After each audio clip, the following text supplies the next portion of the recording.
Ako si Jam, 25, may 3 anak at papagmahal na asawa.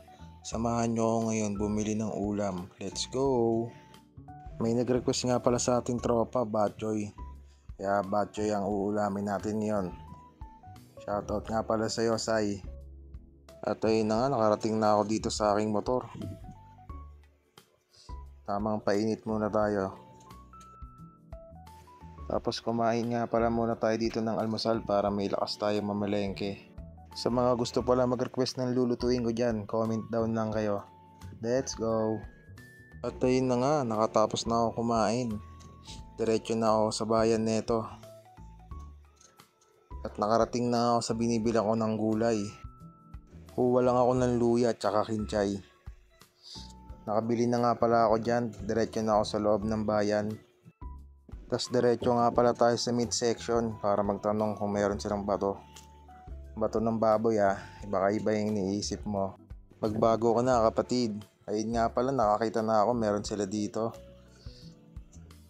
Tapos pinalinis ko na nga pala kaya ata yung bato para hindi ko na siya lilinisin.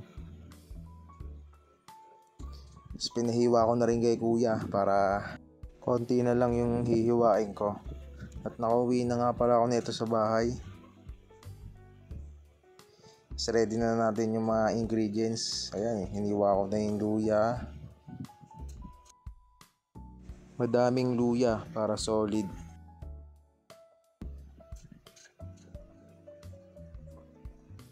Sunod natin hiwain yung sibuyas. 2 sibuyas para marami-rami rin.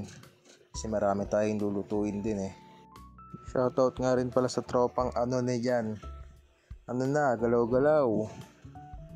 At ito na nga, naghihiwa na ako ng bawang. Tinanggal ko muna yung balat.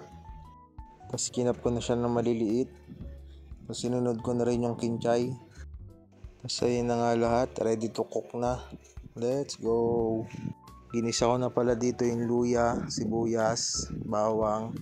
Tapos nilagay ko na rin yung bato at baboy. Nilagyan ko ng paminta at betchin. Tapos nilagyan ko na rin siya ng patis. Gisahin ko siya maigi para lumasa yung patis sa mismong laman.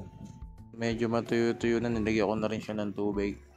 Nung malambot na nga yung baboy, nilagay ko na rin yung atay.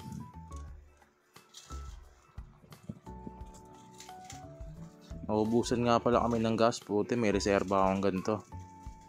Ang kumukulo na ulit, nilagay ko na yung kinchay. Pakukuluan ulit natin siya ng mga 5 minutes dito.